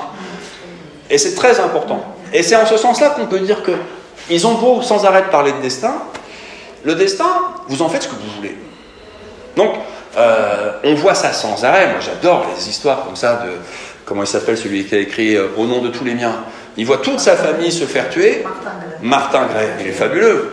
Il aurait pu s'écrouler, se suicider immédiatement. Il aurait pu entrer dans une dépression, faire comme Primo Levi, se tuer 10 ans après. Non, il s'est battu à mort, il refait une famille, 4 enfants, etc. Et ça recommence. Et il recommence. Et en fait, il a appris, il n'y a pas d'échec à ce niveau-là, il a appris à chaque expérience à vivre autrement. Et le problème de ceux qui vivent des événements et qui s'en retrouvent couchés par terre, c'est que ils en restent troublés. Le trouble m'appartient. Puisque je suis quelqu'un de singulier, puisque certains peuvent accepter d'être dans des drames, des tragédies, et vivre heureux. Et après tout, est-ce que ce n'est pas notre cas? On est vivant, alors qu'on a tous vécu certainement des drames épouvantables, et à un moment, on a réussi à oublier ce qui nous paraissait impossible à oublier, c'était insupportable, etc. Moi, je me souviens de mes chagrins d'ado, mais je me disais, jamais je m'en sortirais, parce que je suis noyé sous les drames. Et puis un jour, pouf, tout d'un coup, il y a du soleil quelque part, et puis il y a la légèreté qui revient, et puis on se retrouve. Par contre, il a fallu marcher, vaille que vaille. Par contre, il a fallu faire de nécessité vertu. C'est-à-dire, là, justement, non pas s'abandonner parce que personne ne vient me porter, mais soi-même supporter. Et tiens, je vais d'ailleurs tout de suite passer à une image que j'adore, celle donnée par Marc Aurèle. C'est celle du promontoire. Je ne sais pas si vous connaissez cette image. Il dit, imaginez, vous êtes un promontoire, alors page 1168. 1168. Ça doit être les... Voilà. Être semblable au promontoire contre lequel se brisent continuellement les flots. Alors ça, j'adore, je sais pas si... Enfin, moi, j'adore aller sur des îles, notamment en Polynésie, et j'avance sur les promontoires. Et des fois, on arrive au bord de la barrière de corail, il y a un fond de 10 000 mètres en dessous. Et on voit des éléments, des vagues gigantesques et tout ça, il peut y avoir des monstres marins qui sont là, et en même temps, tout va bien, on est fort. Donc, être semblable au promontoire contre lequel se brisent continuellement les flots. Il reste immobile, et autour de lui s'apaise le gonflement des vagues. Je n'ai pas de chance. Voilà ce qui m'arrive, écrit-il entre guillemets. Non pas, mais j'ai de la chance. Voici ce qui m'arrive, et je reste sans chagrin, sans être brisé par la situation présente, et sans redouter l'avenir. Car une chose pareille peut arriver à tout le monde. Donc, quels que soient les drames que je vis, il y en a d'autres qui les vivent bien. Il y en a d'autres qui le vivent tellement mal qu'ils ne s'en relèveront pas. Ça dépend de chacun. Ok, voilà ce qui dépend de moi. Il n'est pas donné à tous de ne pas en ressentir de la peine. Pourquoi, donc, l'événement serait-il une malchance plutôt que l'absence de chagrin une chance? Alors, je suis désolé, c'est pas une super traduction, mais j'ai pas eu le temps là d'aller trouver les plus récentes. Appelle-t-il donc malchance pour un homme ce qui ne fait pas échec à sa nature d'homme? À partir du moment... Nietzsche d'ailleurs s'en sortira après en disant « ce qui ne me tue pas me rend plus fort ». Ben, merci la vie. J'ai pas échoué, j'ai appris, j'ai compris, j'ai progressé, j'ai vécu, j'ai évolué, et voilà, j'ai beaucoup pleuré, j'ai eu très très mal, mais je m'en sors beaucoup plus fort, nécessairement, puisque je m'en sors. Sinon j'en serais mort. Mais ce qui ne va pas contre l'intention de la nature humaine, est-ce selon toi un échec pour cette nature? Quoi donc? Cette intention, tu la connais bien. Or, qu'est-ce que cet événement t'empêche? Est-ce que cet événement t'empêche d'être juste, magnanime, tempérant, prudent, réfléchi, véridique, consciencieux, libre, d'avoir toutes les qualités dont la présence permet à la nature humaine de posséder ses noms propres? Souviens-toi au reste, à tout motif de chagrin de ce principe. Non, ça n'est pas une malchance. Et c'est une chance de la supporter généreusement.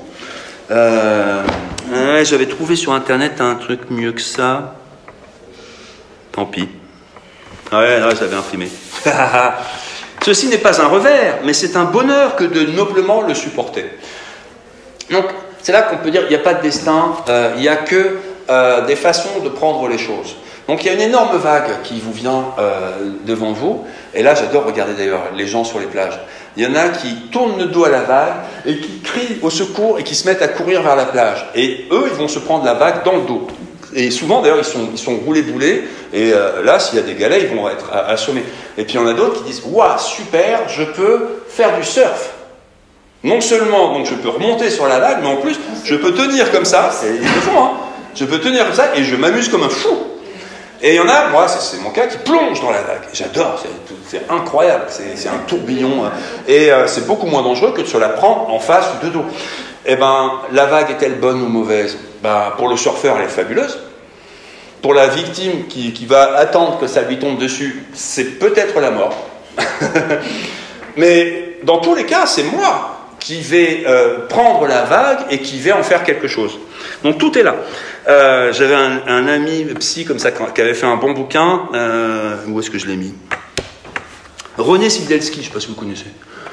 Il n'a pas eu beaucoup de succès. Son bouquin s'appelait le pouvoir créateur de votre pensée. C'était un peu mystico sur les bords. Et il répétait sans arrêt: tout ce qui m'arrive m'est donné par la vie pour mon accomplissement. Je pense que c'est improuvable, hein, ça. Mais il y a des gens qui disent: j'ai un ange gardien, je suis béni par les dieux, tiens, il y a une vague, qu'est-ce que je vais en faire? Et là, ceux-là, ils vont. Ceux qui disent: je suis ici pour en baver et je vais en prendre plein la face, ils voient la vague, ils disent: ah ben voilà, elle est pour moi. Donc c'est moi qui, par ma représentation des choses, me fais mon existence. Et le destin, c'est juste la vague. Mais la façon de la prendre va faire mon existence. Et c'est là que je suis entièrement responsable de tout ça. Donc, bizarrement, c'est là aussi que on peut faire on peut faire de la psychothérapie à 2 balles. Il s'agit juste de confiance en soi. Et confiance dans le monde, dans la vie. C'est plus facile quand on dit que j'ai confiance en Dieu. Parce que Dieu, a priori, par définition, est bon. Dans la plupart des temps. Donc, c'est pas la faute aux choses elles-mêmes si je suis mal, c'est à cause de mes sentiments à moi, de mes ressentiments aussi. Et le problème que j'ai, c'est que souvent, je n'ai pas choisi. Hein. Par exemple, si j'ai pas confiance en moi, j'arrive en tremblant devant on va regarder l'exemple de la vague parce qu'elle est bonne, hein, ce promontoire. Je suis mal parti. Il faut que j'en veuille, il faut que je croie en la vie. Il faut croire. Il faut croire. Donc les événements sont des occasions d'exercer notre jugement et de goûter un peu à notre façon de nous lancer dans les tourbillons. Et voir quelle est notre capacité à nous ajuster. Et c'est là que ceux qui s'y entraînent sans arrêt, mais vraiment, qui ne sortent pas de chez eux avant d'avoir écrit plusieurs pages, en concevant véritablement tous les obstacles possibles et imaginables, sont ceux qui vont le mieux s'en sortir. J'ai vu ça, moi, quand je travaillais sur la violence. J'ai animé des groupes où on devait inventer toutes les expériences les pires possibles. Donc on imagine, par exemple, quelqu'un qui vient m'agresser, qui veut me tuer. Quels sont les pires trucs à faire? Par exemple, je pourrais me déshabiller, m'allonger par terre et lui dire: vas-y, fais ce que tu veux de moi. Ça, c'est une première solution. Il y en a une infinité d'autres. Mais plus j'y pense et plus je regarde toutes les solutions, plus au moment où ça arrivera, parce que ça arrivera probablement, je saurai trouver le moyen de surfer avec cette vague. Et à ce moment-là, je me dirais, heureusement que j'ai bossé beaucoup, que vraiment je m'y suis mis. Donc, ceux qui croient que le monde les agresse font une erreur. Le monde ne nous veut aucun mal. Et d'ailleurs, aujourd'hui, on n'a plus du tout la même vision de la providence. On ne voit plus le Dieu comme avant. Même qu'on soit croyant ou pas, hein, on a une vision scientifique du monde, de toute façon, aujourd'hui. Aujourd'hui, il y a quand même une confiance en soi qui est nécessaire. Pourquoi? Parce que si je commence à faire quelque chose qui est périlleux, je sais bien que j'ai intérêt à me dire que ça va bien se passer, ça va marcher. Et c'est là d'ailleurs que Descartes disait, mais je crois que je l'ai dit aussi à ma conférence précédente, il dit, concernant les choses qui ne sont pas sûres, je m'y lance en me disant que a priori ça va bien se passer. À partir du moment où j'éprouve une certaine joie de m'y lancer, je considère que c'est un critère suffisant. Et c'est là qu'on pourrait dire que j'ai du pif. Nietzsche parlera de l'instinct de ceux qui agissent. Donc voilà. Épicure, il est très important, Épicure, parce que au niveau de l'entraînement, il dit, j'ai une trousse à pharmacie avec 4 principes. Le tétrapharmacone, vous avez entendu parler? Oui. Donc il s'agit de s'entraîner, de s'habituer à concevoir des idées simples, mais difficiles à concevoir, hein, parce qu'elles ne correspondent pas du tout à l'époque de l'Épicure. Même aujourd'hui, elles sont très difficiles. Aujourd'hui, quasiment à chacun des 4 principes que je vais énoncer, je vois des élèves qui me regardent en disant « bah non, ça c'est pas possible ». Première idée, la mort n'est rien. Il faut arrêter de penser à la mort. D'ailleurs, il y a plein d'enfants qui, tant qu'ils n'en ont pas vraiment parlé, se considèrent comme immortels. La mort ne les concerne pas. Ben, c'est vrai.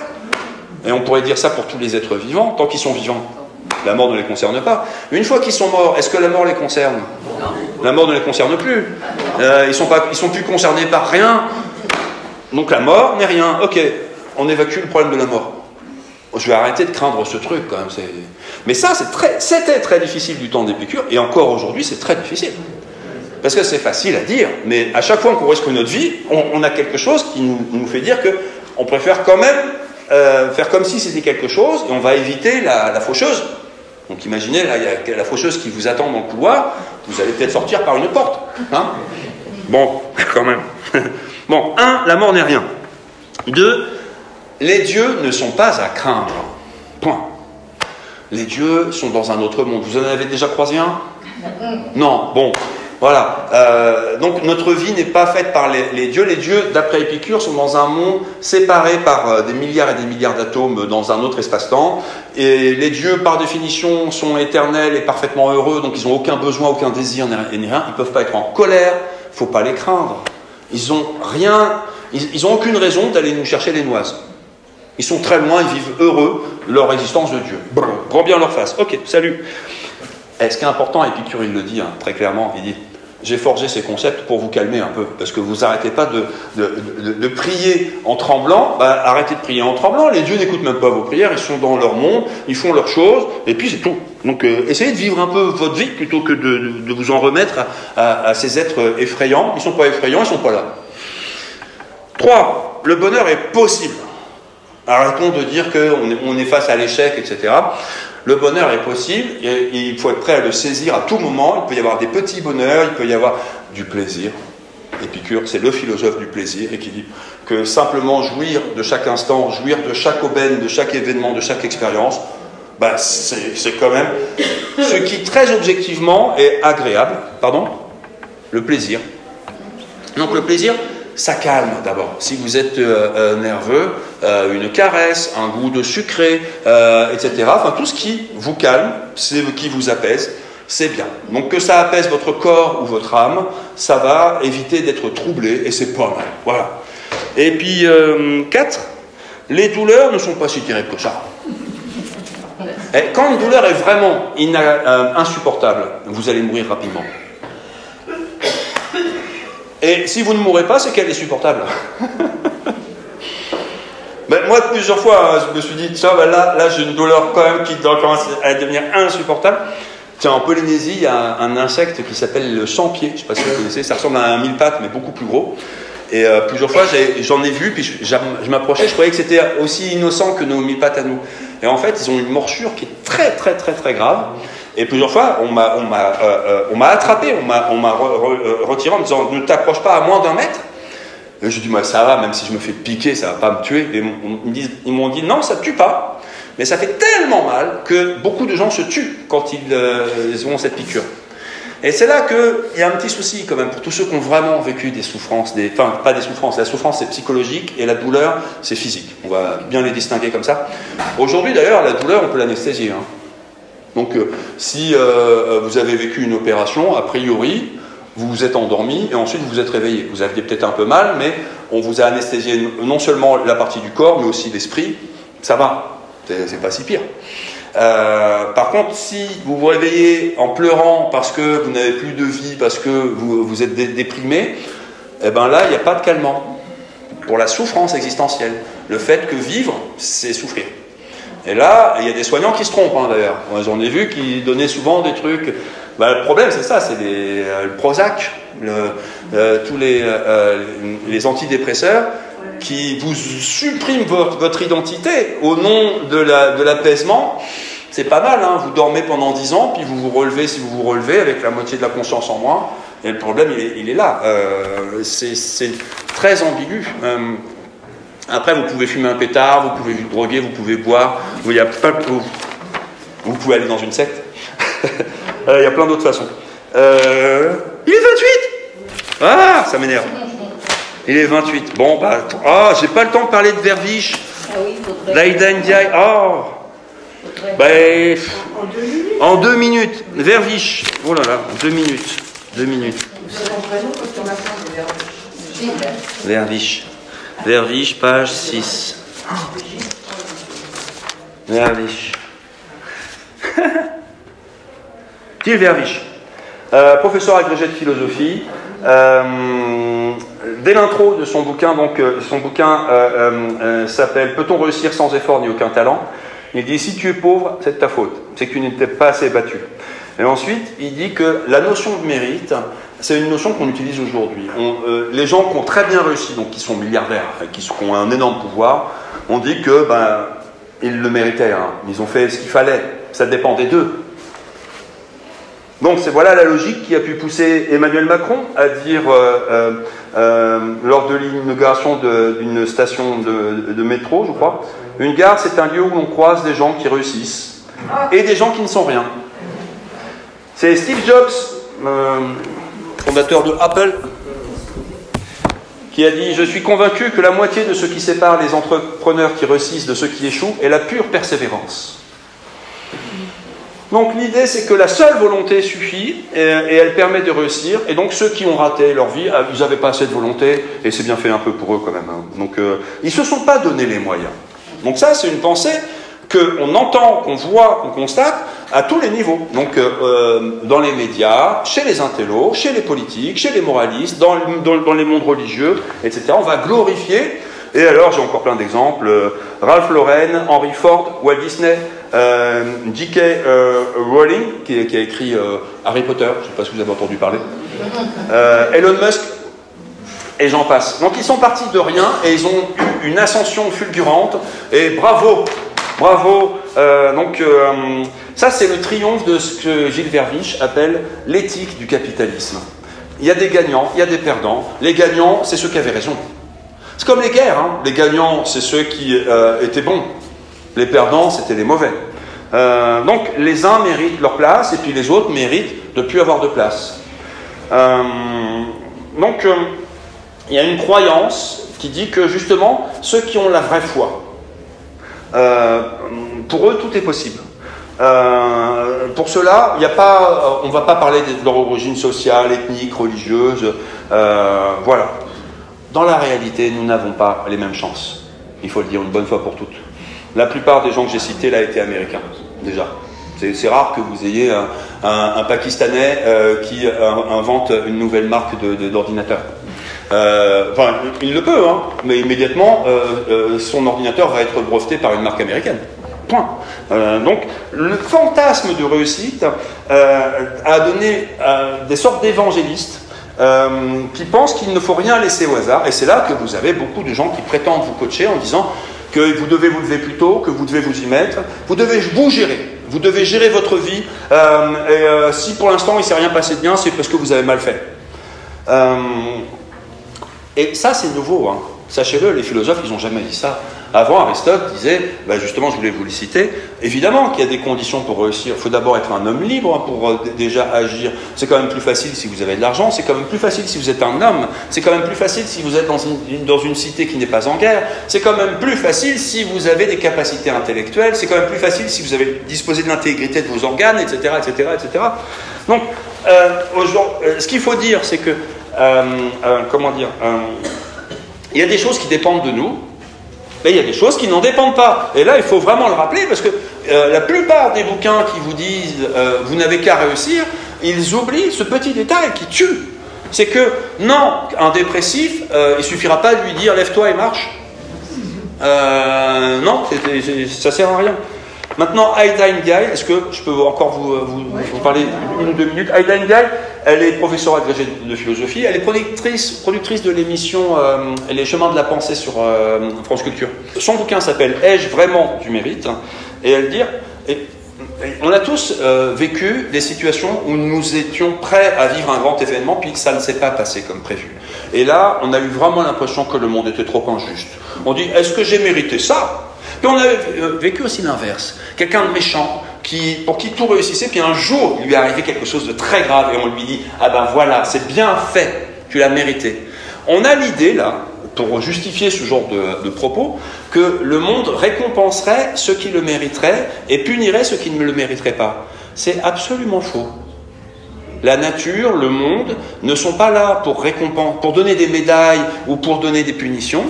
Que la réalité soit la réalité, c'est déjà pas mal. La réalité se contente d'être ce qu'elle est. Elle est injuste. Évidemment qu'elle est injuste. Alors, en fait, le problème, c'est pas dans la réalité. Encore une fois, c'est nous qui confondons les choses. Nous confondons les faits et la justice. Dans les faits, évidemment, le plus fort a plus de choses. Le plus fort dans tous les sens, le plus violent, le plus injuste, celui qui vous respectera le moins. Il faudrait que le réel soit juste. Mais demandez pas, par exemple, demandez pas à la Terre de donner plus de soleil parce que les Normands ont froid. Non, mais la réalité n'est pas juste, bien évidemment. Il n'y a aucune raison pour que la réalité soit juste. Donc, encore une fois, le réel, il est... et là, attention, on ne pense pas que le réel, c'est Dieu. On pense que le réel, il est absolument indifférent à votre existence. La Terre, elle tourne sur un socle, le Soleil, il a sa place, la Lune a sa place, les saisons sont ce qu'elles sont. Voilà. Vous méritez un printemps maintenant, mais c'est l'hiver. Etc., etc. Donc, il y a une impression subjective. Et donc, le problème, c'est le problème stoïcien, savoir consentir au réel, tel qu'il est, voilà. Apprendre à affronter la réalité en nous passant de cette idée de mérite. Il n'y a pas de mérite ou de démérite, il y a ce qui nous arrive. Et le problème qu'on a aujourd'hui, c'est de savoir simplement accueillir ce qui nous arrive, sans vous revendiquer un traitement qui serait plus ou moins juste. Ça n'arrive pas. Et le souci, c'est que, malgré que ça n'arrive pas, beaucoup de gens disent « Eh ben, moi, c'est pas grave, je vais sourire à la vie et la vie, elle va me sourire. » Et donc là, je passe à la dernière œuvre que je voulais expliciter, Apicratie, de Eva Illouz. I2L-O-U-Z, Apicratie. Donc, la psychologie positive, on s'aime, on est content, on est heureux, etc. Et en fait, il y a un gros souci. Je vais faire des bisous à Poutine, je vais féliciter Trump, je vais serrer la main d'un raciste, etc., etc.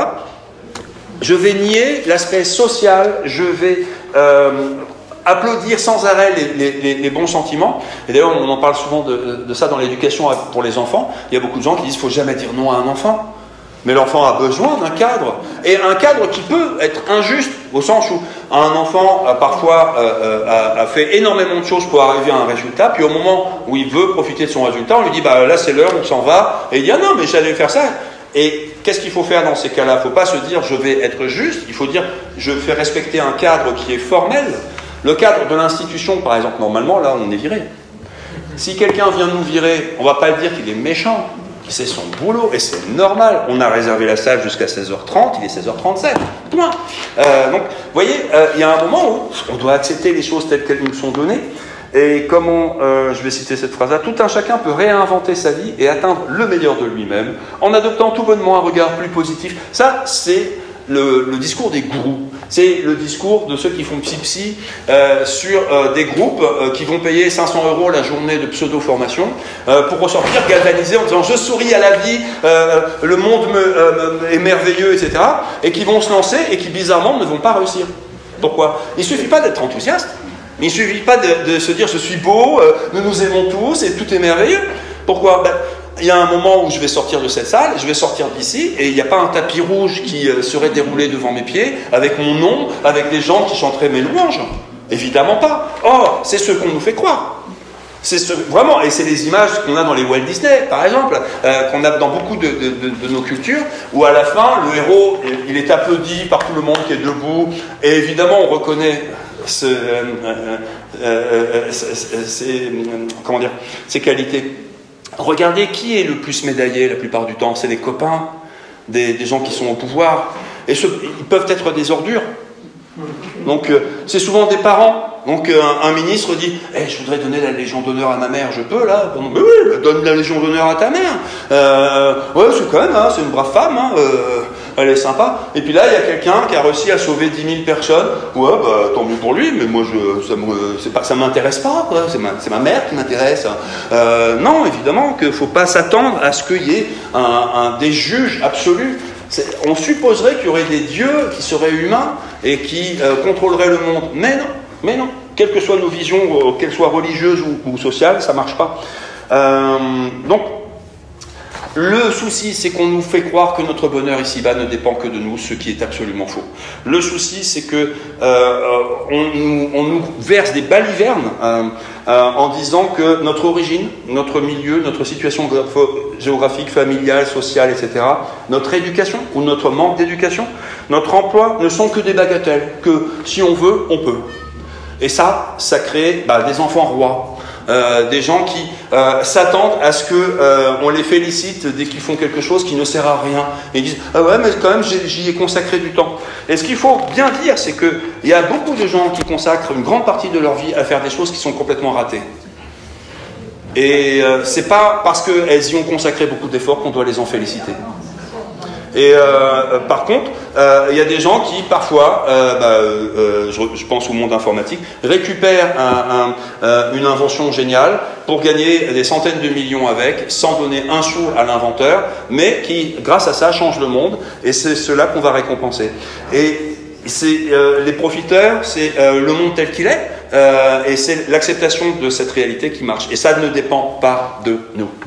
Voilà, pardon, je suis content quand même de les avoir placés, parce que c'est important d'arriver à dire qu'il y a des philosophes aujourd'hui qui arrivent à nous faire rebondir là-dessus. Pardon d'avoir dû dépasser mon temps, ça dépendait de moi, et je n'ai pas su gérer. Merci pour votre écoute, merci d'être venu.